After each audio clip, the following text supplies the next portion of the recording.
जय हिंद साथियों, नमस्कार। ट्रिपल सी के 50 प्लस धमाकेदार प्रश्नों के साथ आज से शुरू कर रहे हैं हम ट्रिपल सी जनवरी फरवरी 2023 एग्जामिनेशन की जबरदस्त क्लासेस। तो जो भी स्टूडेंट्स ट्रिपल सी की तैयारी कर रहे हैं वो हर शाम 7:30 बजे अटेंड करते रहें अब एक्सेल कंप्यूटर पर ट्रिपल सी की ये क्लासेस, क्योंकि यहाँ पर हम वही क्वेश्चंस आपके साथ डिस्कस करते हैं जो ट्रिपल सी एग्जाम में पूछे गए मोस्ट इंपॉर्टेंट क्वेश्चंस हैं। तो आप हर शाम 7:30 बजे तैयार रहिए। दोस्तों, ट्रिपल सी के मॉक टेस्ट, ट्रिपल सी के ब्लॉग, ट्रिपल सी की ई बुक और ट्रिपल सी के क्रैश कोर्स के लिए आप एक बार विजिट कर लीजिएगा abhaexcel.com। यहां पर मिल जाएगा आपको ट्रिपल सी का कंप्लीट क्रैश कोर्स। साथ ही साथ यहां पर बिल्कुल फ्री में मैंने ट्रिपल सी का मॉक टेस्ट दिया है, जहां पर इंग्लिश और हिंदी दोनों लैंग्वेज में आप ट्रिपल सी का कंप्लीटली मॉक टेस्ट दे सकते हो। यहां पर मॉक टेस्ट पे हिंदी क्विज पे क्लिक करके triple C 50 question mock test Hindi पर क्लिक कर देंगे तो ट्रिपल सी के 50 क्वेश्चंस के सारे मॉक टेस्ट यहां पर ओपन हो जाएंगे, जहां पर आप मॉक टेस्ट देकर अपनी तैयारी को बेहतर बना सकते हो। साथ ही साथ यहां पर ई बुक का सेक्शन दिया गया है, जहां से आप ट्रिपल सी की सबसे बेस्ट ई बुक को भी डाउनलोड कर सकते हो। वीडियो के नीचे लिंक दी गई है, वहां से आप फटाफट डाउनलोड करिए, पढ़िए और अपनी तैयारी को बेहतर बनाइए। और एग्जाम से पहले अब एक्सेल कंप्यूटर की ट्रिपल सी की महामैराथन क्लास को देखना मत भूलिएगा। तो टाइम वेस्ट ना करते हुए चलिए शुरू करते हैं आज की ये क्लास, क्योंकि सीधी बात नो बकवास, यही है अब एक्सेल की class. Let's begin in this topic.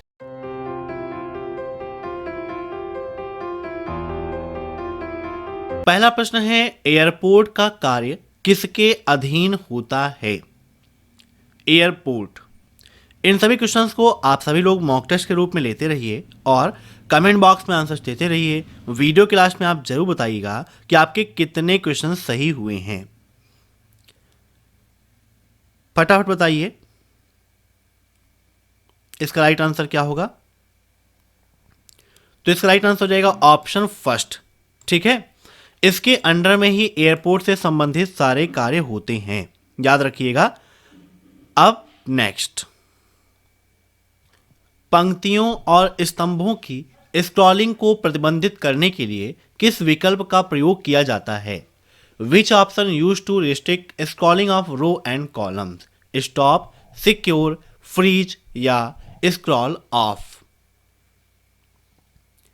जब आप लिब्रे ऑफिस कैल्क का उपयोग करते हैं तो वहां पर फ्रीज रो और फ्रीज कॉलम का ऑप्शन मिलता है, जिसके द्वारा आप रो या कॉलम को फ्रीज कर सकते हो। ठीक है, याद रखिएगा। तो राइट आंसर क्या हो जाएगा? Option third, freeze.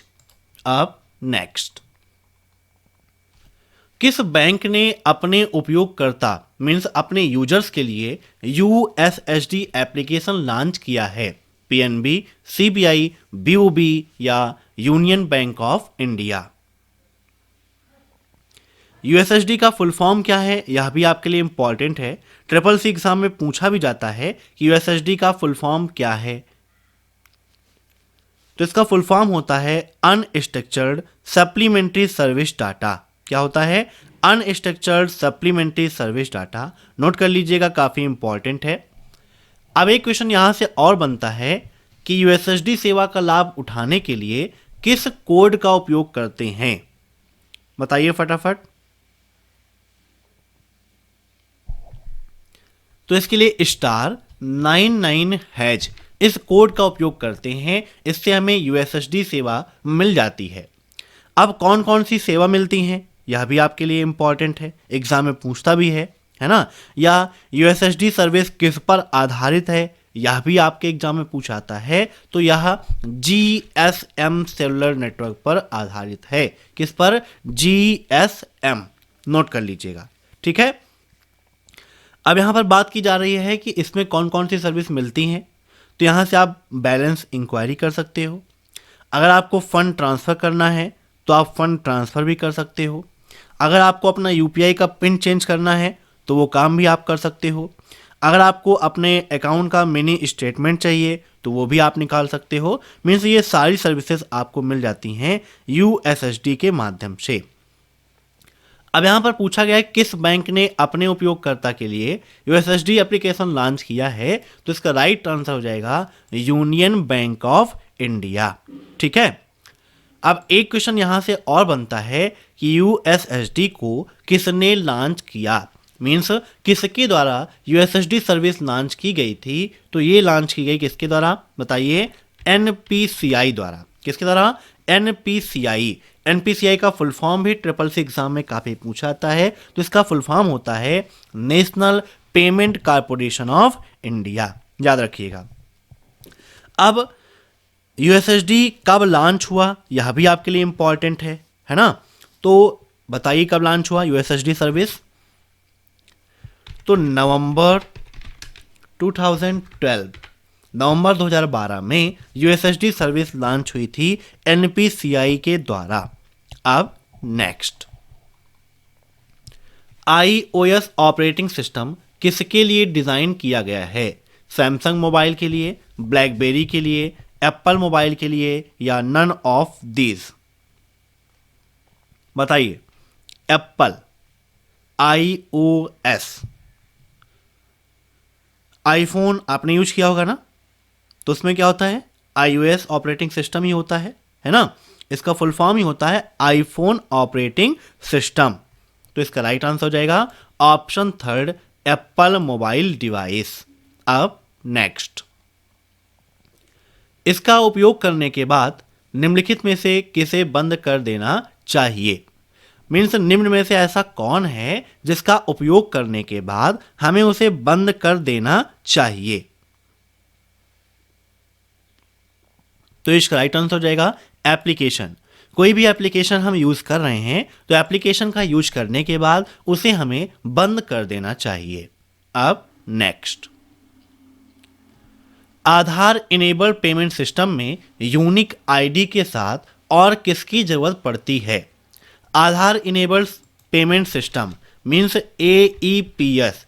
Triple C exam में एईपीएस का फुल फॉर्म भी बहुत पूछा जाता है, तो इसका फुल फॉर्म यही होता है आधार इनेबल्ड पेमेंट सिस्टम, जिसमें आधार कार्ड के द्वारा आप ट्रांजैक्शन कर सकते हो। मीन्स आप इसमें बैलेंस इंक्वायरी कर सकते हो, मिनी स्टेटमेंट निकाल सकते हो, है ना। आपको कैश विड्रा करना है तो आप कैश विड्रा भी कर सकते हो, है ना। ये सारे फीचर्स आपको एईपीएस के द्वारा मिल जाते हैं। तो एक क्वेश्चन पूछा था है कि क्या एईपीएस में डेबिट कार्ड की आवश्यकता होती है, तो बिल्कुल भी नहीं होती है। वहां पर सिर्फ और सिर्फ आपका आधार कार्ड मीन्स आधार नंबर की आवश्यकता होती है और उसके साथ में बायोमेट्रिक की आवश्यकता होती है।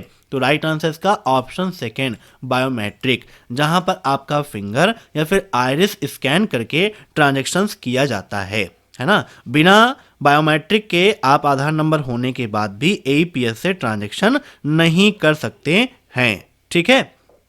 मीन्स जैसे अगर आपको मान लीजिए कैश विड्रा करना है या ट्रांजैक्शन आपको करना है तो तीन चीज आपको चाहिए, बैंक का नेम, आधार नंबर और फिर फिंगरप्रिंट। ये तीनों चीज आपकी लगेंगी तभी आपकी ट्रांजैक्शंस हो पाएगी। क्या क्या यहाँ पर सर्विस मिलती है, कैश डिपॉजिट आपको मिलता है, कैश विड्रॉल मिलता है, बैलेंस इंक्वायरी मिलता है, मिनी स्टेटमेंट मिलता है, आधार पे का भी ऑप्शन मिलता है। ये सारी चीज़ें यहाँ पर आपको मिल जाती हैं। और यह भी किसके द्वारा लॉन्च किया गया, तो एनपीसीआई द्वारा ही लॉन्च किया गया था। किसके द्वारा, एनपीसीआई द्वारा ही लॉन्च किया गया था। अब नेक्स्ट, निम्नलिखित में से कौन सा वीडियो शेयरिंग वेबसाइट का उदाहरण नहीं है, बताइए। कौन सा वीडियो शेयरिंग का उदाहरण नहीं है, मेटाकेव, पिंटरेस्ट, डेली मोशन या यूट्यूब।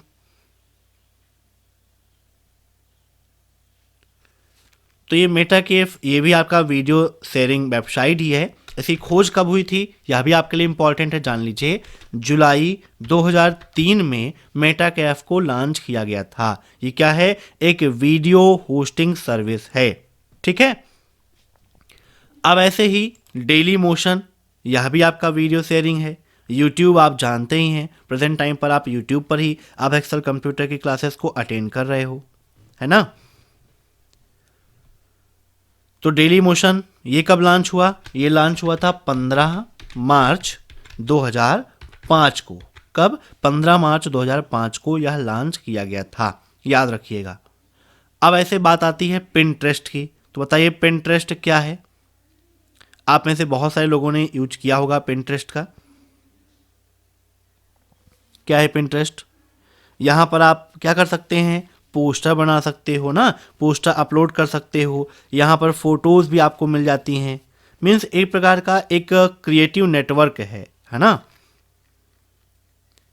तो यहाँ पर इसका राइट आंसर क्या हो जाएगा, ऑप्शन सेकेंड पिंटरेस्ट, क्योंकि यूट्यूब, मेटाकैप, डेली मोशन ये सभी वीडियो शेयरिंग वेबसाइट है, लेकिन पिंटरेस्ट वीडियो शेयरिंग वेबसाइट नहीं है।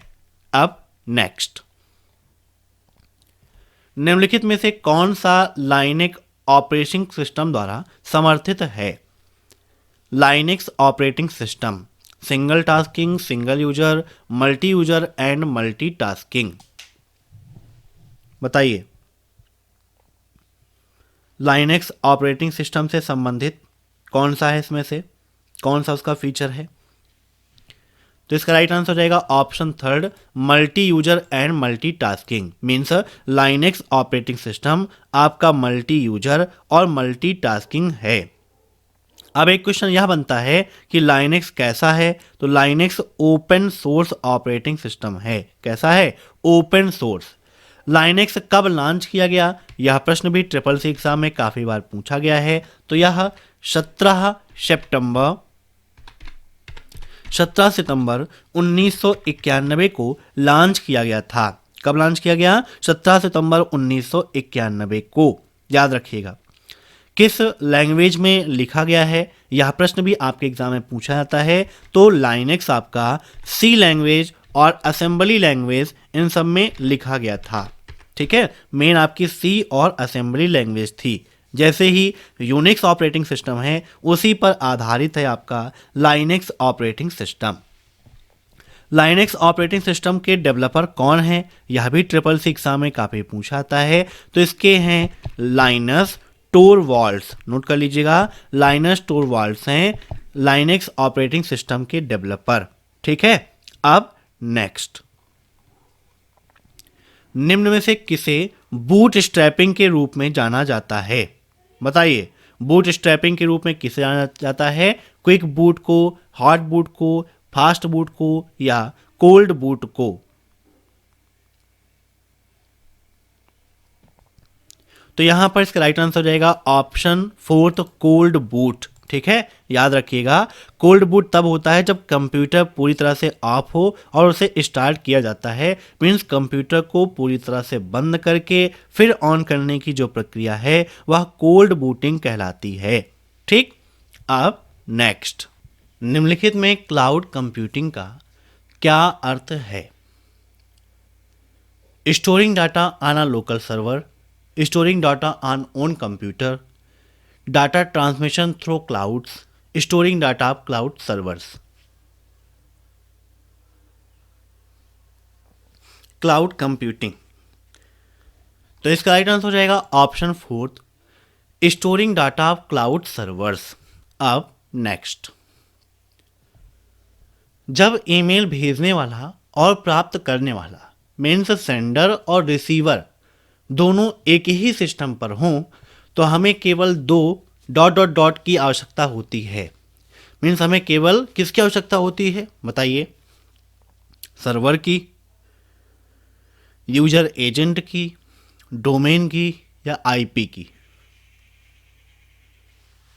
तो यहां पर देखिए, ईमेल भेजने वाला और प्राप्त करने वाला दोनों एक ही सिस्टम पर हैं, तो वहां पर आईपी एड्रेस भी सेम है, डोमेन भी सेम है ना। तो यहां पर इसका राइट आंसर क्या हो जाएगा? User agent. दो यूजर एजेंट की आवश्यकता आपको होगी। अब next, Libre Office Impress program प्रत्येक स्लाइड्स के लिए नोट्स बनाता है जो केवल डॉट डॉट डॉट को दिखाई देता है। मीन्स जब आप लिब्रे ऑफिस इम्प्रेस का उपयोग करते हैं तो वहाँ पर प्रत्येक स्लाइड के लिए नोट्स बनता है। मीन्स जैसे कोई यूजर है, अगर उसने कोई नोट्स बनाया है ना, तो वो किसको दिखाई देगा? यूजर को, प्रेजेंटर को, नोबॉडी या फिर क्रिएटर? तो यहां पर इसका राइट आंसर हो जाएगा option first, the user. User को दिखाई देगा जो भी नोट्स वहां पर क्रिएट होगा। अब नेक्स्ट, ऐसी कौन सी चीज है जो निर्देश से आसानी से समझ में आ जाती है? What is something that is easily understood by instruction? निर्देश के माध्यम से आसानी से समझा जा सकता है, उसे क्या कहते हैं? User friendly, information, word processor या फिर आइकन? तो इसका राइट आंसर हो जाएगा ऑप्शन फर्स्ट, यूजर फ्रेंडली। ठीक है, इसे बोलते हैं यूजर फ्रेंडली। अब next, what will be the full form of QR? QR का फुल फॉर्म क्या है? बताइए फटाफट, क्यूआर कोड का फुल फॉर्म क्या होता है? Quick response code, quick register code, quick reply code या नन ऑफ दीज? तो इसका फुल फॉर्म होता है क्विक रिस्पॉन्स कोड, मतलब ऐसा कोड जो तुरंत रिस्पॉन्स कर जाता है, उसे बोलते हैं क्यूआर कोड। अब क्यूआर कोड कब लॉन्च हुआ, यह भी आपके लिए इंपॉर्टेंट है। तो यह 1994 में लॉन्च किया गया था। किसके द्वारा लॉन्च किया गया? तो Japanese automotive company Denso web द्वारा इसको लॉन्च किया गया था। किसके द्वारा? जापानीज कंपनी डेंसो वेब के द्वारा। अब एक क्वेश्चन यहीं से और आपके एग्जाम में पूछा आता है कि क्यूआर कोड का उपयोग सबसे पहले किस कंट्री में किया गया? तो जापान में किया गया था। इस बात को आप याद रखिएगा। ये क्या होते हैं? एक प्रकार के देखें तो मैट्रिक्स बारकोड होते हैं, मीन्स 2 डायमेंशनल बारकोड होते हैं। एग्जाम में पूछा भी जाता है कि 2 डायमेंशनल है कि 3 डायमेंशनल है, तो 2 डायमेंशनल बारकोड होते हैं क्यूआर कोड। ठीक है, याद रखिएगा।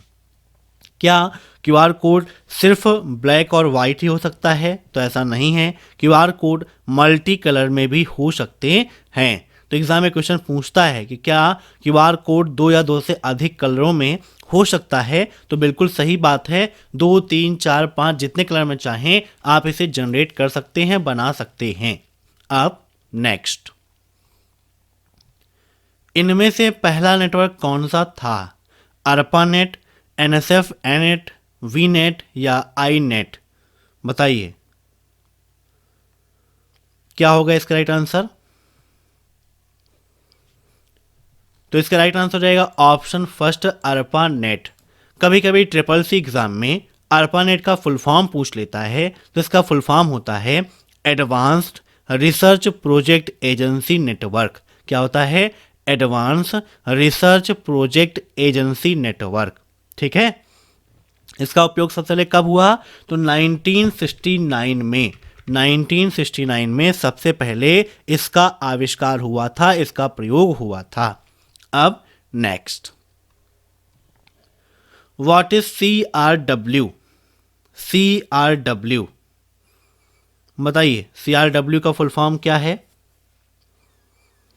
देखिए, CRW के कई सारे फुल फॉर्म हैं, यहाँ पर ऑप्शन के अकॉर्डिंग आपको आंसर देना है। CRW का एक फुल फॉर्म मैं आपको और बता देता हूँ। इसका एक फुल फॉर्म होता है कार्ड रीडर राइटर। क्या होता है? कार्ड रीडर राइटर भी होता है CRW का फुल फॉर्म। लेकिन यहाँ पर ऑप्शंस क्या हैं? Continuous web reader, continuous web radar, continuous web radar. बताइए क्या होगा इसका राइट आंसर? तो यहां पर इसका राइट आंसर हो जाएगा option D, none of these. ठीक है, अब नेक्स्ट, किस प्रोग्रामिंग लैंग्वेज को ट्रांसलेटर की जरूरत नहीं होती है? Basic, high level language, assembly language या मशीनी लैंग्वेज? बताइए किस प्रोग्राम को या किस प्रोग्रामिंग लैंग्वेज को ट्रांसलेटर की आवश्यकता नहीं होती है? तो मशीनी लैंग्वेज को ट्रांसलेटर की आवश्यकता नहीं होती है, क्योंकि कंप्यूटर मशीनी भाषा को ही समझता है, तो मशीनी भाषा को कन्वर्ट करने की कोई आवश्यकता नहीं पड़ती है। अब नेक्स्ट, वह बॉक्स क्या है जिसमें कंप्यूटर सिस्टम के महत्वपूर्ण भाग होते हैं? सॉफ्टवेयर, हार्डवेयर, इनपुट डिवाइस या system unit? What is the box that contains the important part of a computer system? तो इसका राइट आंसर हो जाएगा option D, system unit. Software क्या होता है? कंप्यूटर का वह भाग जिसे हम न छू सकते हैं न महसूस कर सकते हैं, वह कहलाता है सॉफ्टवेयर। और कंप्यूटर का वह भौतिक भाग जिसे हम छू सकते हैं, देख सकते हैं, महसूस कर सकते हैं, वह कहलाता है हार्डवेयर। और इनपुट डिवाइस क्या है? वह युक्ति जिसके माध्यम से डाटा या सूचना को कंप्यूटर में प्रविष्ट किया जाता है, इनपुट डिवाइस कहलाती है। ठीक है, अब next, what is the shortcut of ruler in Libre office? Means Libre office में रूलर के लिए किस शॉर्टकट की का उपयोग करते हैं? कंट्रोल प्लस से प्लस डब्ल्यू, कंट्रोल प्लस से प्लस आर, कंट्रोल प्लस से प्लस पी या कंट्रोल प्लस आर? बताइए, लिब्रे ऑफिस राइटर में रूलर की शॉर्टकट की क्या है? रूलर के माध्यम से आप पेज की साइज को, है ना, मार्जिन को आसानी से सेट कर सकते हो। तो यहाँ पर रूलर की शॉर्टकट की आपको बताना है। तो इसका राइट आंसर है ऑप्शन बी, कंट्रोल प्लस से प्लस आर। अब नेक्स्ट, रैम को कंप्यूटर के प्रोसेसर का डॉट डॉट डॉट कहा जाता है। रैम को कंप्यूटर के प्रोसेसर का क्या कहा जाता है? Factory, operating system, waiting room या प्लानिंग रूम? रैम का फुल फॉर्म क्या होता है? यह भी आपके लिए इंपॉर्टेंट है, एग्जाम में पूछता है। तो रैम का फुल फॉर्म होता है रैंडम एक्सेस मेमोरी। क्या होता है? Random access memory. यह कंप्यूटर के प्राइमरी मेमोरी का एक पार्ट है ना, जिसमें डाटा आपका स्थायी नहीं होता है। जबकि वहीं पर दूसरा है रोम, रीड ओनली मेमोरी, उसमें डाटा परमानेंटली स्टोर रहता है। रैम दो प्रकार के होते हैं, कौन कौन से? एक होता है आपका एस रैम और दूसरा होता है आपका डी रैम। ये दो प्रकार के रैम आपको मिलते हैं। तो यहाँ पर पूछा है आपसे कि रैम को कंप्यूटर के प्रोसेसर का क्या कहा जाता है? तो इसको बोलते हैं waiting room of computer processor. अब नेक्स्ट,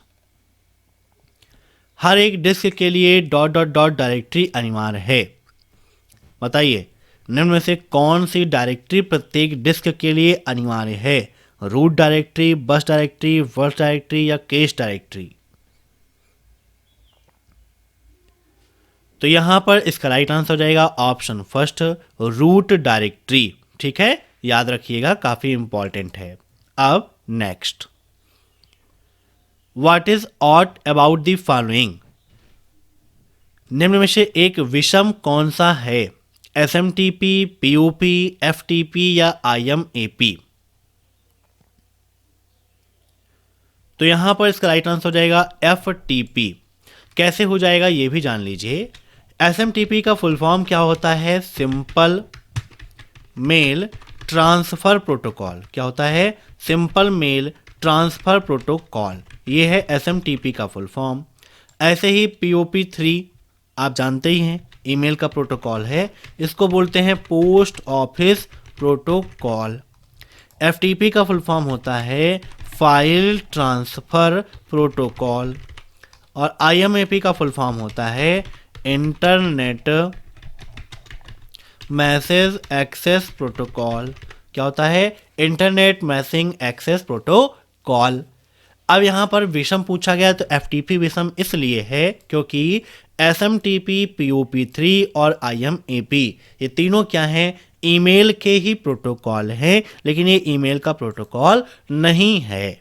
ठीक है, अब नेक्स्ट, निम्नलिखित में से कौन सा नेटवर्किंग डिवाइस नहीं है? लाइनेक्स, फायरवॉल, राउटर या गेटवे? देखिए, फायरवॉल भी कंप्यूटर में नेटवर्किंग डिवाइस ही है, राउटर भी है, गेटवे भी है, और लाइनेक्स बिल्कुल भी नेटवर्किंग से संबंधित नहीं है। Option first is right. Firewall भी एक हिसाब से देखें तो नेटवर्किंग डिवाइस क्या है? ये कंप्यूटर का सुरक्षा घेरा कहा जाता है। ठीक है, तो नेटवर्किंग से संबंधित है। अब नेक्स्ट, फाइल एक्सटेंशन किस लिए इस्तेमाल किया जाता है? बताइए, फाइल का एक्सटेंशन किस लिए यूज किया जाता है? फटाफट बताइए। फाइल को नाम देने के लिए, या सुनिश्चित करने के लिए कि फाइल का नाम गुम ना हो जाए, फाइल को आइडेंटिफाई करने के लिए, या फिर फाइल टाइप को आइडेंटिफाई करने के लिए। तो फाइल एक्सटेंशन किसके लिए इस्तेमाल होता है? तो फाइल एक्सटेंशन इस्तेमाल होता है फाइल टाइप को आइडेंटिफाई करने के लिए। मीन्स फाइल का प्रकार क्या है यह आइडेंटिफाई करने के लिए एक्सटेंशन का उपयोग किया जाता है। अब next, devices like monitors and printer which are connected to a computer card. Monitor और प्रिंटर जैसी डिवाइसेस जब कंप्यूटर के द्वारा कनेक्ट होती हैं तो उन्हें क्या बोलते हैं? Peripheral device, input device, system device या अटैचमेंट।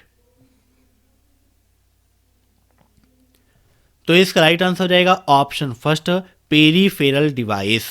अब नेक्स्ट, स्प्रेडशीट में जब रो और कॉलम एक दूसरे को काटते हैं तब एक बॉक्स का निर्माण होता है और उस बॉक्स को क्या कहते हैं? बताइए, सेल, बॉक्स, ग्रिड या कॉलम रो।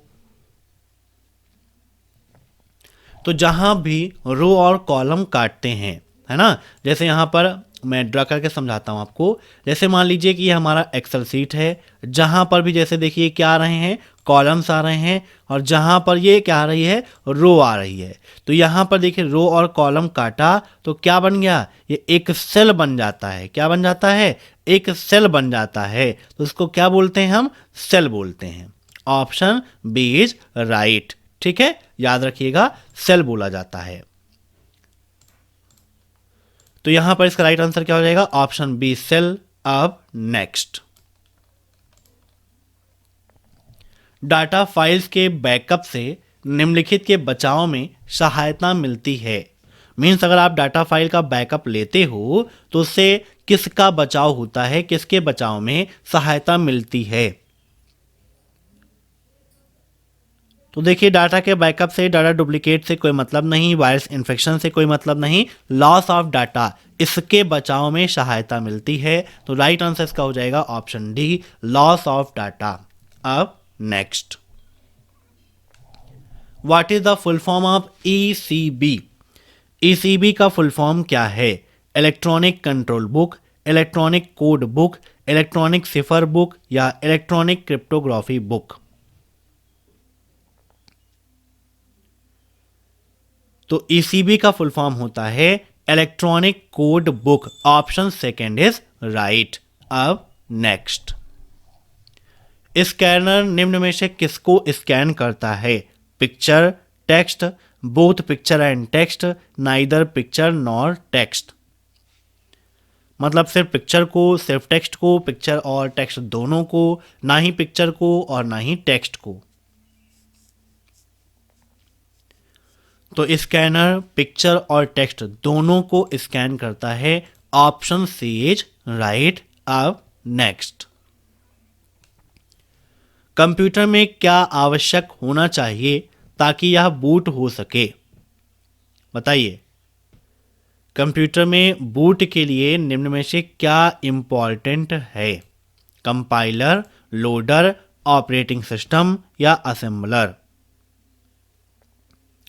तो बूटिंग तब होगा जब लोडर होगा, है ना। तो option B is right, loader का होना इंपॉर्टेंट है। अब नेक्स्ट, निम्नलिखित में से कौन सी भाभा परमाणु अनुसंधान केंद्र द्वारा विकसित सुपर कंप्यूटर परियोजना है? बताइए, परम, चिप्स, फ्लोसॉल्वर मार्क या अनुपम।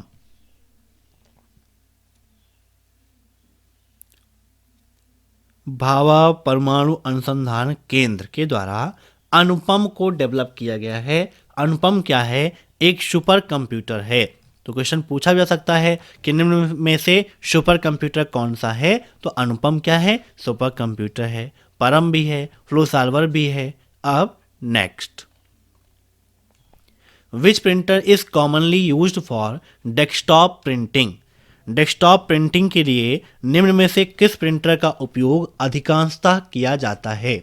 Daisy wheel printer, dot matrix printer, laser printer या गैस लेजर। तो डेस्कटॉप प्रिंटिंग के लिए अधिकतर कौन सा प्रिंटर, लेजर प्रिंटर उपयोग किया जाता है।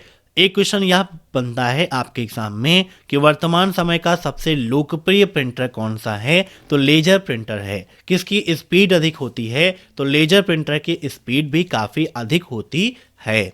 अब नेक्स्ट, निम्नलिखित में से किसे कंप्यूटर सिस्टम, नेटवर्क या उनसे संबंधित जानकारी को चुराने, जासूसी करने, क्षतिग्रस्त करने या नष्ट करने के प्रयास के रूप में परिभाषित किया गया है।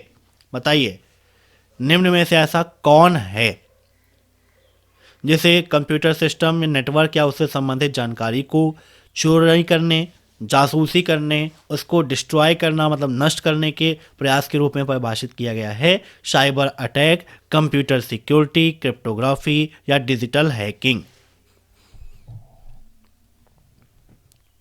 तो इसका राइट आंसर हो जाएगा ऑप्शन ए, साइबर अटैक के रूप में परिभाषित किया गया है। अब next, full form of PNG. Dot PNG का फुल फॉर्म क्या है? Portable net graphics, portable network graphics, portable network group या नन ऑफ दीज। तो डॉट पीएनजी का फुल फॉर्म है portable network graphics. Option B is right. PNG किसका extension है? तो एक इमेज फाइल का एक्सटेंशन है। किसका? इमेज फाइल का एक्सटेंशन है। अब next, P2P stand for peer to peer. क्या P2P का full form peer to peer है? ट्रू या फॉल्स? तो बिल्कुल सही बात है, P2P का फुल फॉर्म है पीयर टू पीयर। अब नेक्स्ट, किस प्रकार के कंप्यूटरों का सर्वाधिक प्रयोग किया जाता है? Super computer, mini computer, main frame computer या माइक्रो कंप्यूटर। बताइए, किस प्रकार के कंप्यूटरों का सबसे अधिक प्रयोग किया जाता है?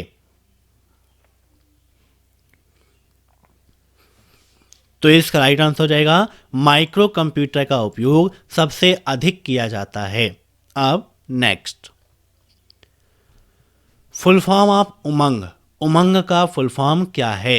Unified mobile application for new age governance, unified mobile application for new governance, unique mobile application for new age governance या नन ऑफ दीज। उमंग,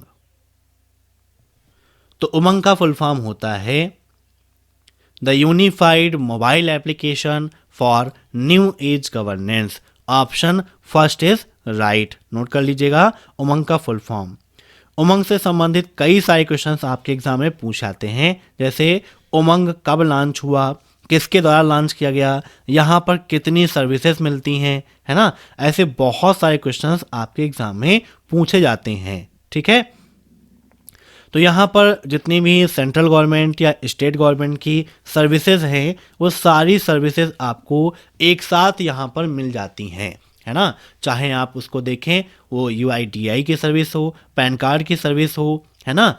और एक चीज़ यहाँ पर खासियत ये है कि आपको स्टेट के अकॉर्डिंग अलग अलग सुविधाएं मिल जाती हैं। मीन्स अगर आप यूपी के हैं तो यूपी स्टेट से संबंधित सुविधा उठा सकते हैं, MP के हैं तो MP की सुविधा उठा सकते हैं। मीन्स जिस भी स्टेट से आप बिलोंग करते हैं वहाँ की सर्विसेज आप ले सकते हो। ठीक है, याद रखिएगा। अब next, what are the feature of cyber security.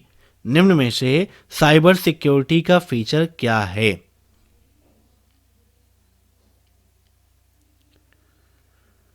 तो ये सभी क्या हैं? साइबर सिक्योरिटी के ही फीचर हैं। तो राइट आंसर इसका option D, all of the above. अब next, is binary number means निम्न में से कौन बाइनरी नंबर हैं? 0 1, 0 10, 1 and 10, 1 and 100। बताइए, निम्न में से बाइनरी नंबर कौन सा है?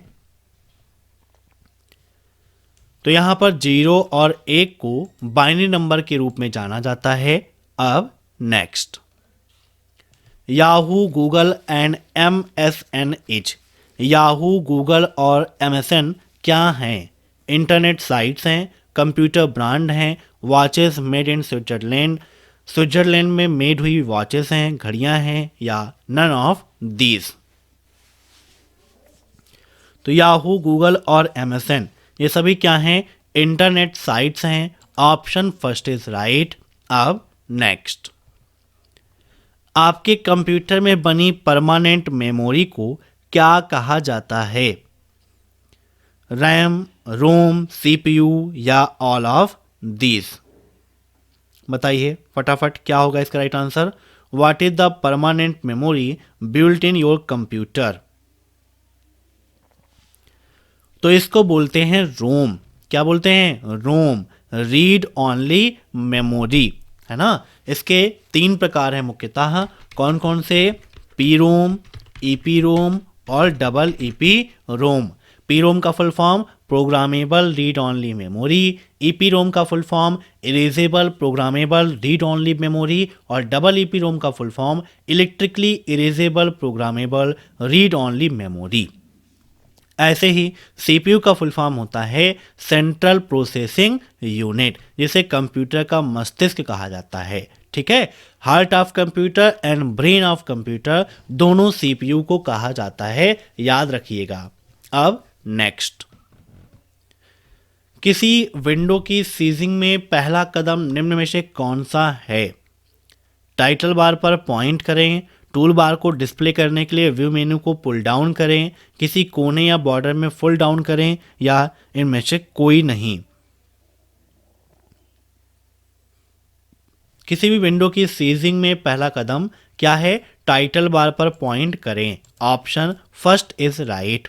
अब नेक्स्ट, विंडोज एमई में एमई से क्या शब्द बनता है? What makes ME in Windows ME? बताइए। Millennium, micro expert, multi expert या नन ऑफ दीज? तो यहां पर इसका राइट आंसर हो जाएगा ऑप्शन फर्स्ट, मिलेनियम। ठीक है, अब next, reverse control Z will undo. बताइए, कंट्रोल जेड से क्या होता है? अंडू। क्या जेड प्लस कंट्रोल करोगे तब भी अंडू होगा? तो ये बिल्कुल गलत है। ठीक है, जो कमांड है वो फिक्स है, वो निश्चित है, उसमें कोई बदलाव नहीं किया जा सकता। अगर कंट्रोल प्लस ए करने से सिलेक्ट ऑल होता है तो उसी से होगा। ए प्लस कंट्रोल करोगे तो नहीं होगा, वहां पर सिर्फ ए लिख जाएगा। ठीक है, अब नेक्स्ट, mkdir कमांड MS-DOS का एक्सटर्नल कमांड है। बताइए, क्या mkdir कमांड MS-DOS का एक्सटर्नल कमांड है? mkdir का यूज क्या है? तो जैसे लाइनेक्स का उपयोग करते हैं तो वहां पर mkdir का उपयोग क्या है? डायरेक्टरी को क्रिएट करना, है ना। ये क्या कर सकती है? एक बार में कई सारी डायरेक्टरी को क्रिएट कर सकती है। तो बिल्कुल सही है, MS-DOS का एक्सटर्नल कमांड है। MS-DOS का मतलब क्या होता है? Microsoft disk operating system. DOS का फुल फॉर्म क्या है? Disk operating system. ये कैसा है? सिंगल यूजर ऑपरेटिंग सिस्टम था। ठीक है, और दूसरा यह CUI पर आधारित था। किस पर? CUI, character user interface. अब नेक्स्ट, कंप्यूटर व्यवस्था जो जोड़ती है तथा विभिन्न देशों में सूचना संकलित कर सैटेलाइट द्वारा विश्व में पहुंचाती है, उसे क्या कहते हैं? अपोलो, इंस्टेंट, इंटरनेट या NICNET? तो इसका राइट आंसर हो जाएगा ऑप्शन सी, इंटरनेट कहा जाता है उसे। ठीक है, इंटरनेट नेटवर्कों का नेटवर्क है जो पूरे विश्व में फैला हुआ है। अब नेक्स्ट, इंटरनेट मैसेजिंग का उपयोग करते समय व्यक्तिगत या व्यावसायिक जानकारी में भेदभाव किया जाना चाहिए, ट्रू या फॉल्स? इंटरनेट मैसेजिंग का मतलब होता है IM। CCC एग्जाम में पूछ लेता है कि IM का फुल फॉर्म क्या है, तो इसका फुल फॉर्म होता है इंटरनेट मैसेजिंग, और इसका उपयोग करते समय पर्सनली या व्यावसायिक जानकारी में कोई भी भेदभाव नहीं करना चाहिए, यही नियम आपका कहता है। अब नेक्स्ट, निम्न लेजर किस्मों में से कौन सी लेजर प्रिंटर में प्रयुक्त होती है? बताइए, निम्न लेजर किस्मों में से कौन सी लेजर प्रिंटर में प्रयुक्त होती है? Dye colour laser, semiconductor laser, gas laser. तो इसका राइट आंसर हो जाएगा ऑप्शन बी, सेमीकंडक्टर लेजर। ठीक है दोस्तों, इन क्वेश्चंस को आप पीडीएफ के रूप में पढ़ना चाहते हो तो क्लास के बाद आप नेक्स्ट डे में हमारी वेबसाइट abhaexcel.com को विजिट करेंगे। विजिट करने के बाद यहाँ पर ब्लॉग का सेक्शन दिया गया है, यहाँ पर CCC पर क्लिक करके CCC क्वेश्चंस के अंतर्गत आप इन क्वेश्चंस को आसानी से पढ़ सकते हो और यहाँ पर पीडीएफ को भी आप प्राप्त कर सकते हो। ठीक है, याद रखिएगा। अब नेक्स्ट, एक महीने में सिर्फ 12 बार ही एटीएम से मिनी स्टेटमेंट निकाल सकते हो। बताइए, एक महीने में क्या सिर्फ 12 बार ही एटीएम से मिनी स्टेटमेंट निकाल सकते हैं? तो यह बिल्कुल आपका गलत है। Option second is right. ऐसा कोई भी नियम बैंक द्वारा डिसाइड नहीं किया गया है। अब नेक्स्ट, आईपी डाटाग्राम की अधिकतम साइज 65,535 बाइट होती है। बताइए, the maximum size of IP datagram is 65535 bytes. True या फॉल्स? तो यह बिल्कुल सही है, ऑप्शन फर्स्ट इज राइट। तो ये थे आज के मोस्ट इंपॉर्टेंट क्वेश्चंस। मैं आशा करता हूं कि आज की यह क्लास आपको पसंद आई होगी। दोस्तों, CCC का मॉक टेस्ट देने के लिए विजिट कर लीजिएगा abhaexcel.com। सबसे इंपॉर्टेंट चीज, वीडियो के नीचे मोस्ट इंपॉर्टेंट 2100 क्वेश्चंस की पीडीएफ की लिंक मैंने दे रखी है। डिस्क्रिप्शन को विजिट करिए, क्लिक करिए, डाउनलोड करिए और फटाफट पढ़िए। साथ ही साथ अगर आपकी कोई भी क्वेरी है तो आप व्हाट्सएप पर तत्काल हमसे कांटेक्ट कर सकते हैं। कॉल नहीं करना है, सिर्फ और सिर्फ आपको व्हाट्सएप करना है। विद इन 24 आवर्स आपको सॉल्यूशन मिल जाएगा। वीडियो पसंद आया हो तो लाइक कर दीजिए, शेयर कर दीजिए, कमेंट बॉक्स में कमेंट करके जरूर बताइए कि आपको क्लास कैसे लगी। और चैनल पर नए मेहमान हैं तो चाय कॉफी पी के जाइएगा। जस्ट आई एम जोकिंग, चाय कॉफी नहीं पीना है। सब्सक्राइब वाली बटन पर क्लिक करिए, बेल आइकन को प्रेस करिए ताकि टाइम टू टाइम आपको ये सब कुछ मिलता रहे। Thanks for watching my video. फिर मिलते हैं कल शाम 7:30 बजे। तब तक के लिए बाय बाय।